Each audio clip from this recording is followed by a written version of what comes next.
بخشے گا۔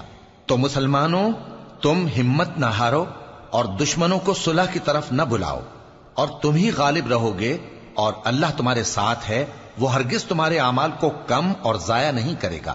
دنیا کی زندگی تو محض کھیل اور تماشا ہے، اور اگر تم ایمان لاؤ گے اور پرہیزگاری کرو گے تو اللہ تم کو تمہارا اجر دے گا، اور تم سے تمہارے مال طلب نہیں کرے گا۔ اگر وہ تم سے مال طلب کرے پھر تمہیں تنگ کرے تو تم بخل کرنے لگو، اور وہ بخل تمہارے کینے ظاہر کر کے رہے۔ دیکھو، تم وہ لوگ ہو کہ اللہ کی راہ میں خرچ کرنے کے لیے بلائے جاتے ہو، تو تم میں ایسے شخص بھی ہیں جو بخل کرنے لگتے ہیں، اور جو بخل کرتا ہے اپنے آپ سے بخل کرتا ہے، اور اللہ بے نیاز ہے اور تم محتاج۔ اور اگر تم پھر جاؤ گے تو وہ تمہاری جگہ اور لوگوں کو لے آئے گا، پھر وہ تمہاری طرح کے نہیں ہوں گے۔ شروع اللہ کا نام لے کر جو بڑا مہربان نہایت رحم والا ہے۔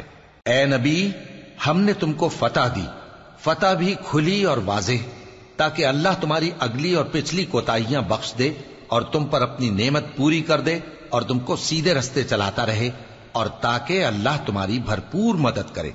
وہی تو ہے جس نے مومنوں کے دلوں پر تسکین نازل فرمائی تاکہ ان کے ایمان کے ساتھ اور ایمان بڑھے۔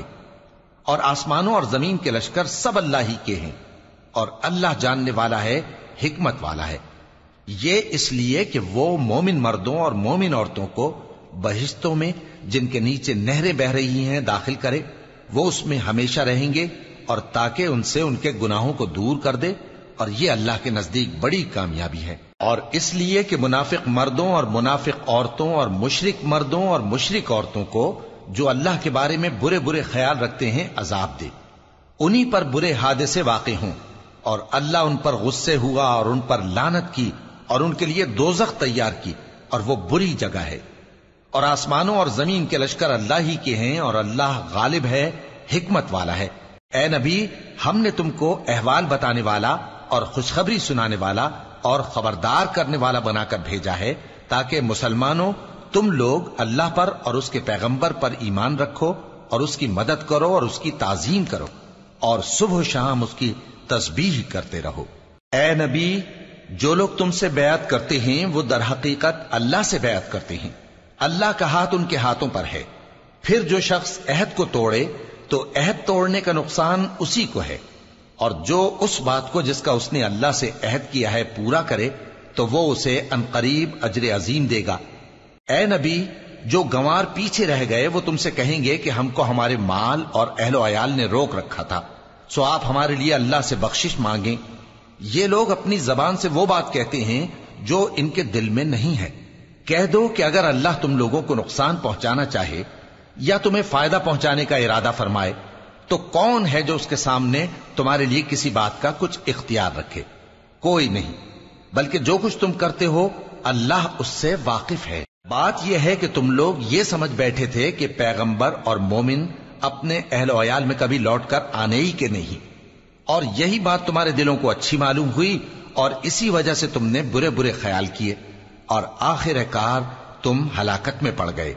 اور جو شخص اللہ پر اور اس کے پیغمبر پر ایمان نہ لائے تو ہم نے ایسے کافروں کے لیے آگ تیار کر رکھی ہے، اور آسمانوں اور زمین کی حکومت اللہ ہی کی ہے، وہ جسے چاہے بخشے اور جسے چاہے سزا دے، اور اللہ بخشنے والا ہے، مہربان ہے۔ جب تم لوگ مال غنیمت لینے چلو گے تو جو لوگ پیچھے رہ گئے تھے وہ کہیں گے ہمیں بھی اجازت دیجئے کہ آپ کے ساتھ چلیں۔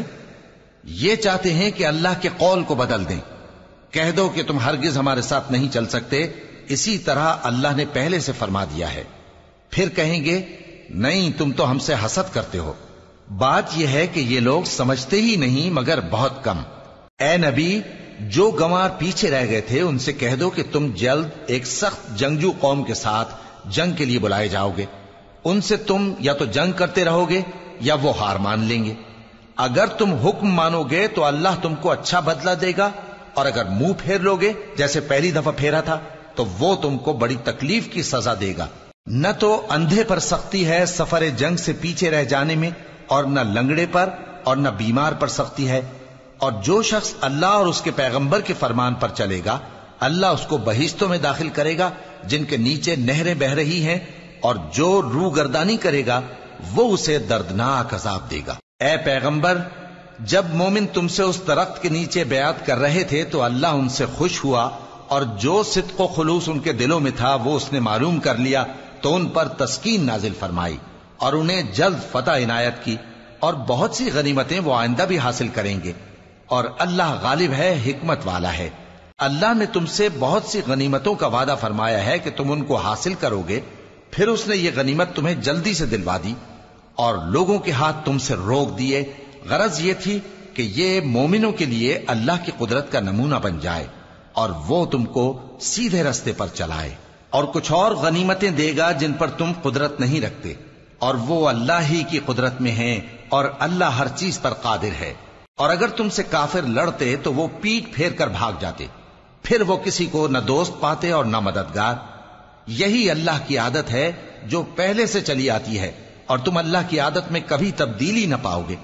اور وہی تو ہے جس نے تم کو ان کافروں پر فتح یاب کرنے کے بعد سرحد مکہ میں ان کے ہاتھ تم سے اور تمہارے ہاتھ ان سے روک دیے، اور جو کچھ تم کرتے ہو اللہ اس کو دیکھ رہا ہے۔ یہ وہی لوگ ہیں جنہوں نے کفر کیا اور تم کو مسجد حرام سے روک دیا، اور قربانیوں کو بھی کہ اپنی جگہ پہنچنے سے رکی رہیں۔ اور اگر ایسے مسلمان مرد اور مسلمان عورتیں نہ ہوتی جن کو تم جانتے نہ تھے کہ اگر تم ان کو پامال کر دیتے تو تم کو ان کی طرف سے بے خبری میں نقصان پہنچ جاتا، تو بھی تمہارے ہاتھ فتح رہتی، مگر تاخیر اس لیے ہوئی کہ اللہ اپنی رحمت میں جس کو چاہے داخل کر لے۔ اور اگر دونوں فریق الگ الگ ہو جاتے تو جو ان میں کافر تھے ان کو ہم دکھ دینے والا عذاب دیتے۔ جب کافروں نے اپنے دلوں میں ضد کی، اور ضد بھی جاہلیت کی، تو اللہ نے اپنے پیغمبر اور مومنوں پر اپنی طرف سے تسکین نازل فرمائی اور ان کو پرہیزگاری کی بات پر قائم رکھا، اور وہ اسی کے مستحق اور اہل تھے، اور اللہ ہر چیز سے خبردار ہے۔ بے شک اللہ نے اپنے پیغمبر کو سچا اور صحیح خواب دکھایا تھا کہ تم انشاءاللہ مسجد حرام میں اپنے سر منڈوا کر یا اپنے بال ترشوا کر امن و امان سے داخل ہوگے اور کسی طرح کا خوف نہ کرو گے۔ جو بات تم نہیں جانتے تھے اللہ کو معلوم تھی، سو اس نے اس سے پہلے ہی جلد ایک فتح عطا فرمائی۔ وہی تو ہے جس نے اپنے پیغمبر کو ہدایت کی کتاب اور دین حق دے کر بھیجا تاکہ اس کو تمام دینوں پر غالب کرے، اور حق ثابت کرنے کے لیے اللہ ہی کافی ہے۔ محمد صلی اللہ علیہ وآلہ وسلم اللہ کے پیغمبر ہیں، اور جو لوگ ان کے ساتھ ہیں وہ کافروں کے مقابلے میں تو سخت ہیں اور آپس میں رحم دل۔ اے دیکھنے والے، تو ان کو دیکھتا ہے کہ اللہ کے آگے جھکے ہوئے سر بسجود ہیں اور اللہ کا فضل اور اس کی خوشنودی طلب کر رہے ہیں۔ کثرت سجود کے اثر سے ان کی پیشانیوں پر نشان پڑے ہوئے ہیں۔ ان کے یہی اوصاف تورات میں ہیں اور یہی اوصاف انجیل میں ہیں۔ وہ گویا ایک کھیتی ہیں جس نے پہلے زمین سے اپنی سوئی نکالی، پھر اس کو مضبوط کیا، پھر موٹی ہوئی، اور پھر اپنے تنے پر سیدھی کھڑی ہو گئی، اور لگی کھیتی والوں کو خوش کرنے تاکہ کافروں کا جی جلائے۔ جو لوگ ان میں سے ایمان لائے اور نیک عمل کرتے رہے ان سے اللہ نے گناہوں کی بخشش اور اجر عظیم کا وعدہ کیا ہے۔ شروع اللہ کا نام لے کر جو بڑا مہربان نہایت رحم والا ہے۔ مومنو، کسی بات کے جواب میں اللہ اور اس کے رسول سے پہلے نہ بول اٹھا کرو، اور اللہ سے ڈرتے رہو، بے شک اللہ سنتا ہے، جانتا ہے۔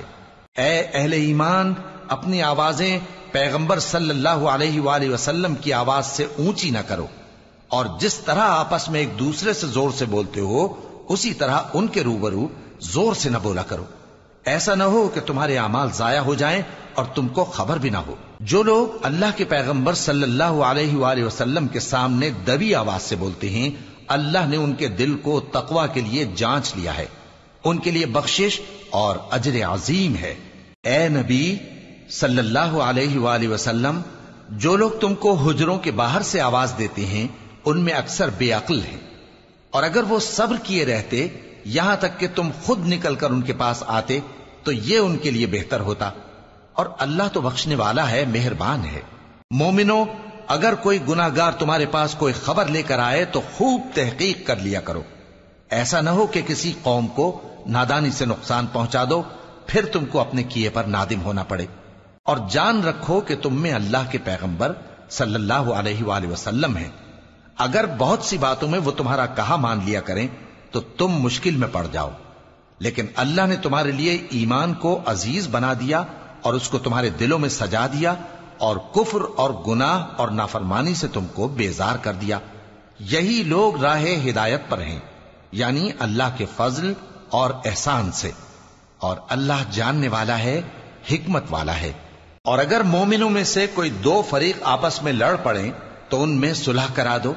پھر اگر ایک فریق دوسرے پر زیادتی کرے تو زیادتی کرنے والے سے لڑو، یہاں تک کہ وہ اللہ کے حکم کی طرف رجوع لائے. پس جب وہ رجوع لائے تو دونوں فریق میں عدل کے ساتھ صلح کرا دو اور انصاف سے کام لو کہ اللہ انصاف کرنے والوں کو پسند فرماتا ہے. مومن تو آپس میں بھائی بھائی ہیں، تو اپنے دو بھائیوں میں صلح کرا دیا کرو اور اللہ سے ڈرتے رہو تاکہ تم پر رحمت کی جائے. مومنوں، مرد مردوں سے تمسخر نہ کریں. ممکن ہے کہ وہ لوگ جن کا مذاق اڑایا جا رہا ہے ان سے بہتر ہوں، اور نہ عورتیں عورتوں سے تمسخر کریں. ممکن ہے کہ وہ جن کا مذاق اڑا رہی ہیں ان سے اچھی ہوں. اور اپنوں کو آپس میں عیب نہ لگاؤ اور نہ ایک دوسرے کا برا نام رکھو. ایمان لانے کے بعد برا نام رکھنا گناہ ہے، اور جو لوگ توبہ نہ کریں وہ ظالم ہیں. اے اہل ایمان، بہت گمان کرنے سے پرہیز کرو کہ بعض گمان گناہ ہیں، اور ایک دوسرے کے حال کا تجسس نہ کیا کرو، اور نہ تم میں سے کوئی کسی کی غیبت کرے. کیا تم میں سے کوئی اس بات کو پسند کرے گا کہ اپنے مرے ہوئے بھائی کا گوشت کھائے؟ اس سے تو تم ضرور نفرت کرو گے، تو غیبت نہ کرو اور اللہ کا ڈر رکھو. بے شک اللہ توبہ قبول کرنے والا ہے، مہربان ہے. لوگو، ہم نے تم کو ایک مرد اور ایک عورت سے پیدا کیا اور تمہاری قومیں اور قبیلے بنائے تاکہ ایک دوسرے کو شناخت کرو. بے شک اللہ کے نزدیک تم میں زیادہ عزت والا وہ ہے جو زیادہ پرہیزگار ہے. بے شک اللہ سب کچھ جاننے والا ہے، سب سے خبردار ہے. دیہاتی کہتے ہیں کہ ہم ایمان لے آئے. کہہ دو کہ تم ایمان نہیں لائے، بلکہ یوں کہو کہ ہم اسلام لائے ہیں، اور ایمان تو ابھی تمہارے دلوں میں داخل ہی نہیں ہوا. اور اگر تم اللہ اور اس کے رسول کی فرما برداری کرو گے تو اللہ تمہارے اعمال میں سے کچھ کمی نہیں کرے گا. بے شک اللہ بخشنے والا ہے، مہربان ہے. مومن تو وہ ہیں جو اللہ اور اس کے رسول صلی اللہ علیہ وآلہ وسلم پر ایمان لائے، پھر شک میں نہ پڑے، اور انہوں نے اللہ کی راہ میں اپنے مالوں اور اپنی جانوں سے جہاد کیا. یہی لوگ ایمان کے سچے ہیں. ان سے کہو، کیا تم اللہ کو اپنی دینداری جتاتے ہو؟ اور اللہ تو آسمانوں اور زمین کی سب چیزوں سے واقف ہے، اور اللہ ہر چیز کو خوب جانتا ہے. یہ لوگ تم پر احسان رکھتے ہیں کہ مسلمان ہو گئے ہیں. کہہ دو کہ اپنے مسلمان ہونے کا مجھ پر احسان نہ رکھو، بلکہ اللہ تم پر احسان رکھتا ہے کہ اس نے تمہیں ایمان کا رستہ دکھایا، بشرطے کہ تم سچے مسلمان ہو. بے شک اللہ آسمانوں اور زمین کی پوشیدہ باتوں کو جانتا ہے، اور جو کچھ تم کرتے ہو اسے دیکھتا ہے. شروع اللہ کا نام لے کر جو بڑا مہربان نہایت رحم والا ہے. قاف، قرآن مجید کی قسم کہ تم پیغمبر ہو. اصل بات یہ ہے کہ ان لوگوں نے تعجب کیا کہ انہی میں سے ایک خبردار کرنے والا ان کے پاس آیا تو کافر کہنے لگے کہ یہ بات تو بڑی عجیب ہے. بھلا جب ہم مر گئے اور مٹی ہو گئے تو پھر زندہ ہوں گے؟ یہ زندہ ہونا عقل سے بعید ہے. ان کے جسموں کو زمین جتنا کھا کھا کر کم کرتی جاتی ہے ہم کو معلوم ہے، اور ہمارے پاس تحریری یادداشت بھی ہے. بلکہ عجیب بات یہ ہے کہ جب ان کے پاس دین حق آ پہنچا تو انہوں نے اس کو جھوٹ سمجھا. سو یہ ایک الجھی ہوئی بات میں پڑے ہیں. کیا انہوں نے اپنے اوپر آسمان کی طرف نگاہ نہیں کی کہ ہم نے اس کو کیسے بنایا اور سجایا، اور اس میں کوئی شگاف تک نہیں؟ اور زمین کو دیکھو، اسے ہم نے پھیلایا اور اس میں پہاڑ رکھ دیے اور اس میں ہر طرح کی خوشنما چیزیں اگائیں تاکہ رجوع لانے والے بندے ہدایت اور نصیحت حاصل کریں. اور ہم نے آسمان سے برکت والا پانی اتارا اور اس سے باغ اگائے اور کھیتی کا اناج اور لمبے لمبے کھجور کے درخت جن کا گابھا تہ بتہ ہوتا ہے. یہ سب کچھ بندوں کو روزی دینے کے لیے کیا ہے. اور اس پانی سے ہم نے مردہ زمین کو زندہ کیا. بس اسی طرح قیامت کے روز نکل پڑنا ہے. ان سے پہلے نوح کی قوم اور کنویں والے اور سمود والے لوگ جھٹلا چکے ہیں، اور عاد اور فرعون اور لوط کے بھائی اور بن کے رہنے والے اور تبا کی قوم. غرض ہر ایک نے پیغمبروں کو جھٹلایا تو ہماری دھمکی بھی پوری ہو کر رہی. تو کیا ہم پہلی بار پیدا کر کے تھک گئے؟ نہیں، بلکہ یہ اثر نو پیدا کرنے کے بارے میں شک میں پڑے ہوئے ہیں. اور ہم ہی نے انسان کو پیدا کیا ہے اور جو خیالات اس کے دل میں گزرتے ہیں ہم ان کو جانتے ہیں، اور ہم تو رگ جان سے بھی زیادہ اس کے قریب ہیں۔ جب وہ کوئی کام کرتا ہے تو دو لکھنے والے جو دائیں بائیں بیٹھے ہیں لکھ لیتے ہیں۔ کوئی بات اس کی زبان پر نہیں آتی مگر ایک نگہبان اس کے پاس لکھ لینے کو تیار رہتا ہے۔ اور موت کی بے ہوشی حقیقت کھولنے کو طاری ہو گئی۔ اے انسان، یہی وہ حالت ہے جس سے تو بھاگتا تھا، اور سور پھونکا جائے گا، یہی عذاب